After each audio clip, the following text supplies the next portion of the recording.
عمر بن عبدالعزیز جس تخت پر بیٹھے اس پر سلیمان تھا، اس پر ولید تھا، اس پر عبد الملک تھا. ان تینوں نے اپنے من کو راضی کیا، عمر بن عبدالعزیز نے اپنے رب کو راضی کیا. جب عمر بن عبدالعزیز کا وقت آیا مرنے کا تو انہوں نے بلایا رجا بن حیوہ سے، فرمایا کہ میں نے عبد الملک بن مروان چاچا بھی تھے سسر بھی تھے، ان کی بیٹی فاطمہ سے شادی ہوئی تھی. میں نے اس کو قبر میں اتارا، کفن کی گرہ کھول کے دیکھا تو اس کا چہرہ قبلے سے ہٹ چکا تھا، رنگ کالا سیاہ پڑ چکا تھا. عبد الملک بن مروان گورا چٹا تھا، یہ جگہ سرخ تھا، کالا. پھر میں نے ولید کو قبر میں اتارا، اس کا بیٹا 10 سال حکومت کی، اس نے 21 سال حکومت کی، اس نے 10 سال کی، ولید بن عبد الملک. میں نے اس کے کفن کی گرہ کو کھول کے دیکھا تو اس کا رنگ سیاہ ہو چکا تھا اور قبلہ کی طرف سے چہرہ پھر چکا تھا. پھر سلیمان کا واقعہ تو ابھی سنایا. پھر سلیمان کو قبر میں اتارا اور اس کے کفن کی گرہ کو کھول کے دیکھا تو اس کا چہرہ قبلے سے ہٹ چکا تھا. اب میں جا رہا ہوں، مجھے دیکھنا. پہلے تینوں نے حکومت کی پوجا کی اور عمر بن عبدالعزیز نے اپنے اللہ کی پوجا کی. انہوں نے ایک بڑا عجیب خطبہ دیا جب خلیفہ بنے. اے لوگو، بچپن میں شعر و شاعری کا شوق تھا تو میں شاعر بنا، تھوڑا سا اٹھان ہوئی تو علم کا شوق لگا، میں نے علم حاصل کیا. جوان ہوا تو فاطمہ بنت عبد الملک سے عشق ہوا، میں نے اس سے شادی کی. اب اللہ نے مجھے حکومت دے دی ہے، اب تم دیکھو کہ میں اس سے اپنے اللہ کو راضی کروں گا. ہمارے حکمران تو ووٹ سے آتے ہیں اور چلے جاتے ہیں 4-5 سال کے بعد، ان کی وراثت میں حکومت آ رہی ہے اور 3 بر اعظم پر حکومت ہے اور ایسا روب دبدبہ ہے بنو امیہ کا، کوئی ان کے سامنے سر نہیں اٹھا سکتا. اور یہ بندہ 2 سال 2 مہینے 3 بر اعظم میں زکوٰۃ لینے والا کوئی نہ بچا، 3 بر اعظم میں سوال کرنے والا کوئی نہ بچا، 3 بر اعظم میں ظالم کوئی نہ بچا، 3 بر اعظم میں مظلوم کوئی نہ بچا. لیکن خود کیسا رہا؟ گھر آئے، فاطمہ بڑے اچھے دن گزرے ہیں، اب امتحان ہے، میں تیرا حق نہیں ادا کر سکوں گا، طلاق لینی ہے میں حاضر ہوں، ساتھ دینا ہے تو میرے اپنے حق معاف کرو، اپنے حق معاف کرو. فاطمہ جیسی عورت انسانی تاریخ میں کوئی نہیں آئی سیاسی لحاظ سے. سیاسی دادا مروان بادشاہ، باپ عبد الملک بادشاہ، بھائی ولید بادشاہ، دوسرا بھائی سلیمان بادشاہ، تیسرا بھائی ہشام بادشاہ، چوتھا بھائی یزید بادشاہ اور اپنا خامند بادشاہ. 7 نسبتوں سے یہ عورت شہزادی ہے. کائنات انسانی تاریخ میں اتنی بڑی عورت کوئی نہیں آئی. سیاسی.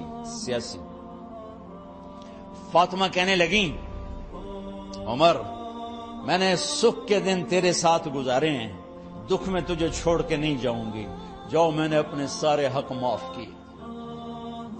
پھر حضرت عمر بن عبدالعزیز کی راتیں اور دن کیسے گزرے؟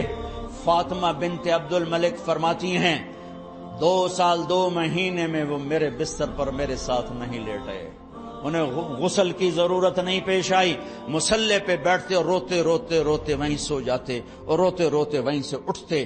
پر 3 بر اعظم میں ظالم کوئی نہ بچا، مظلوم کوئی نہ بچا، زکوٰۃ لینے والا کوئی نہ بچا، بھکاری بھیک مانگنے والا کوئی نہ بچا. 3 بر اعظم کو ایسے صاف کر دیا. یہ فیصل آباد بھی ان کی حکومت میں شامل تھا، چونکہ ملتان وہ بمبئی تک اور ملتان دیپال پور تک یہ سارا علاقہ ملتان میں آتا ہے. اور محمد بن قاسم نے ملتان فتح کیا ولید کے زمانے میں. اپنی حکومت کو اللہ کی رضا کے لیے استعمال کیا. کیسے استعمال کیا؟ سارے مال فاطمہ کا سارا زیور بیت المال میں ڈال دیا،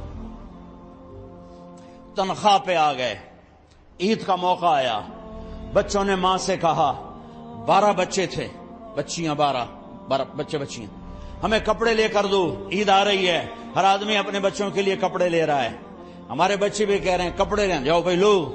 فاطمہ کے پاس عمر 3 بر اعظم کے بادشاہ کے بچے آ رہے ہیں، ماں جی عید آ رہی، کپڑے تو لے دیں، ابا سے کہیں کہ ابا سے بات کرتی ہوں. ابا تشریف لائے، خزانے لبالب بھرے ہوئے گندم کے ڈھیر کی طرح، کہ امیر المومنین بچے کپڑے مانگ رہے ہیں. فاطمہ میرے پاس تو پیسے نہیں، میں کہاں سے کپڑے لے کر دوں،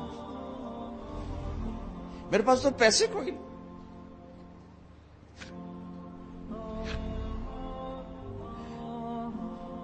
حضرت فاطمہ نے کہا پھر بچوں کا کیا کروں؟ کہا پھر مجھے بھی نہیں پتا کیا کروں. اس کے پہلے 3 حکمرانوں نے لوٹ مار کے بازار گرم کیے، ظلم و ستم کے پہاڑ توڑے، اور آج اسی خزانے پہ ایک شخص بیٹھا ہے جو اللہ کو راضی کرنے کے جھنڈے گاڑ رہا ہے. تو فاطمہ نے کہا آپ ایسا کریں، اگلے مہینے کی تنخواہ ایڈوانس لے لیں، اس سے میں اپنے بچوں کو کپڑے لے دیتی ہوں، اور گھر کا خرچہ میں مزدوری کر کے گھر کی روٹی چلا لوں گی. ارے اپنی تاریخ پڑھو، صرف ڈرامے ہی نہ دیکھتے رہ جاؤ، صرف گانے ہی نہ سنتے رہ جاؤ. اور بھی دکھ ہیں زمانے میں محبت کے سوا، راحتیں اور بھی ہیں وصل کی راحت کے سوا. انہوں نے اپنے بلایا وزیر خزانہ مزاحم، اپنا ہی غلام. ہاں بھائی مزاحم، ہمیں بچوں کے کپڑے چاہیے، تو اگلے مہینے کی تنخواہ ایڈوانس مل جائے.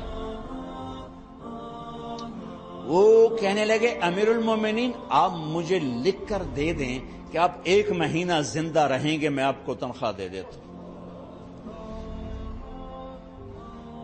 عمر بن عبدالعزیز سر جھکایا، اٹھے، گھر گئے. فاطمہ میرے بچوں سے کہہ دو کہ تمہارا باپ کپڑے لے کے نہیں دے سکتا. اپنی تاریخ تو دیکھو.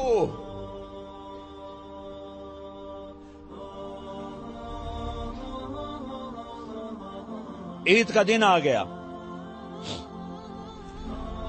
خلیفہ وقت عید کی نماز پڑھاتے تھے، نمازیں بھی خلیفہ وقت پڑھاتے تھے. بنو امیہ کا خاندان ملنے کے لیے آ رہا ہے. سارے سرداروں کے بیٹے اعلی پوشاک، اعلی لباس، ملنے آ رہے ہیں. تھوڑی دیر بعد دیکھا تو بچے بھی ملنے آ رہے ہیں. امیر المومنین کی حیثیت سے بچے باپ کو ملنے آ رہے ہیں، اور ان کے جسموں پر پرانا لباس ہے. عمر انہیں دیکھ کر ادھر اپنے سرداروں کے بچے دیکھے تو زرق برق پوشاکیں، اپنے بچوں کو دیکھا. ارے اس باپ سے پوچھو جو سب کچھ کر سکتا ہو اور پھر مٹھی بند کر لے کہ نہیں میں نے حرام کی طرف نہیں جانا. بچوں کو دیکھا تو آنکھیں ڈبا گئیں، آنکھوں میں آنسو آ گئے. فرمایا میرے بچوں آج تمہیں اپنے باپ سے گلہ تو ہوگا کہ آج ہمارے باپ نے کپڑے ہی نہ لے کے دیے. ان کے ایک بیٹے ہیں عبد الملک، ان سے بھی 4 رات آگے تھے، ان سے پہلے ہی فوت ہو گئے تھے. کہنے لگے ابا جان آپ کو مبارک، آپ نے قومی خزانے میں بددیانتی نہیں کی ہے، آپ کو مبارک ہو. آج ہمارا سر بلند ہے، ہم شرمندہ نہیں ہیں، ہم شرمندہ نہیں ہیں. انسانوں کو کپڑوں پہ نہیں تولا جاتا. آج کا میرا دیش کا مالدار اتنا فقیر ہو گیا ہے، اتنا چھوٹا ہو گیا ہے کہ وہ اپنا تعارف کروانے کے لیے 50 لاکھ کی گھڑی لیتا ہے، 6 لاکھ کا جوتا لیتا ہے. آج کی بیگم اتنی چھوٹی ہو گئی ہے کہ اپنے قد کو بڑا کرنے کے لیے وہ 10 لاکھ کا ہینڈ بیگ لیتی ہے کہ دیکھو میرا بیگ 10 لاکھ کا ہے. ارے میری بہن تو 10 ٹکے کی بھی نہیں رہی اگر تو نے بیگ سے اپنے آپ کو بڑا بنایا. او میرے دوست تو 2 ٹکے کا نہیں ہے اگر تو 10 لاکھ کے جوتے اور 50 لاکھ کی گاڑی سے اور 50 لاکھ کی گھڑی سے اگر تو بڑا بننا چاہتا ہے. ارے اس دھوکے سے نکلو. برینڈڈ کہاں جا رہے ہو؟ جب تم اپنی ذات میں بے قیمت ہو تو رب ذل جلال کی قسم، تمہاری گھڑیاں، تمہارے بیگ، تمہاری گاڑیاں، تمہارے بنگلے تمہاری عزت کو بڑھا نہیں سکتے۔ ابا جان آج ہمارا ساڈا ایتھے سر آ گیا، سانو آج ساڈی عید ہو گئی کہ ساڈے ابے آج خیانت نہیں کی تھی۔ آج ہم خوشی سے بلند ہیں کہ ہمارے باپ نے بددیانتی نہیں کی۔ گھر میں تشریف لائے، کہنے لگے فاطمہ کچھ پیسے ہیں، میرا انگور کھانے کو جی چاہ۔ بس فاطمہ رونے لگی۔ فرمایا امیر المومنین خزانہ تو بھرا پڑا ہے، 1 درم کا بھی تیرا حق نہیں ہے کہ تو 1 درم لے کے انگور خرید لے۔ تو تھوڑا پٹھے، فاطمہ میں جہنم نہیں برداشت کر سکتا۔ او میرے بھائیو، جو دن رات سود میں پھنس چکے ہو، جو دن رات جوے شراب میں پھنس چکے ہو، کیسے اللہ کے سامنے سرخرو ہو کر کھڑے ہوگے؟ فاطمہ میں جہنم نہیں برداشت کر سکتا۔ نہیں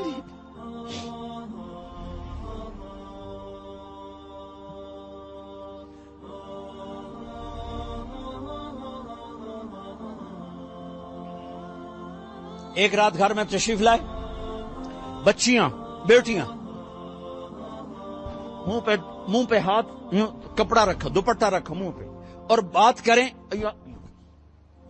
آپ نے پوچھا ارے کیا ہوا تمہیں، یہ منہ پہ کپڑا کیوں رکھتے ہو؟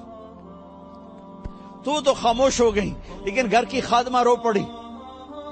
کہا امیر المومنین آج آپ کی بیٹیوں نے کچا پیاز توڑ کے اس سے روٹی کھائی، سالن کوئی اور مسری دی دال ہی کوئی نہیں ہے، پیاز، کچے پیاز نہ روٹی۔ آج ساڈا مزدور جڑا کوئی نہ کوئی چٹنی بنا بند ہے، 3 بر اعظم دے بادشاہ دیاں دھیاں ہے کچے وصلہ نہ روٹی بیٹھیاں کھاندیاں۔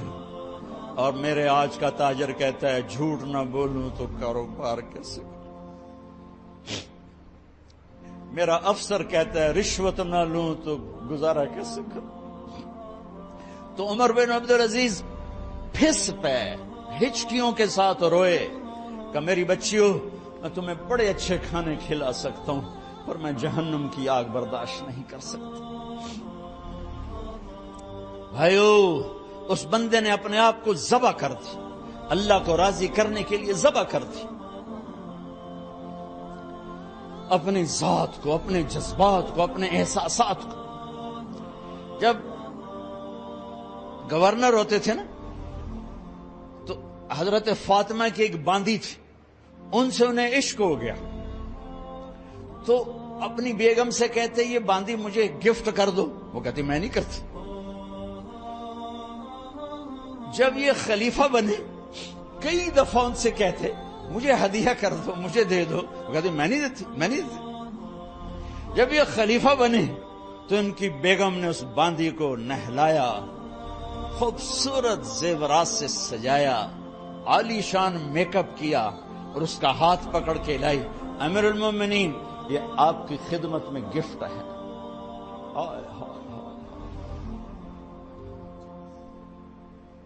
اس کو یوں دیکھا، فرمایا کہاں سے آئی تھی؟ کہا جی عبد الملک نے کوفے سے مجھے زبردستی اٹھوایا تھا، تو 2 آدمی بلائے کہ جاؤ اسے اس کے مالک کے پاس واپس بھیج دو۔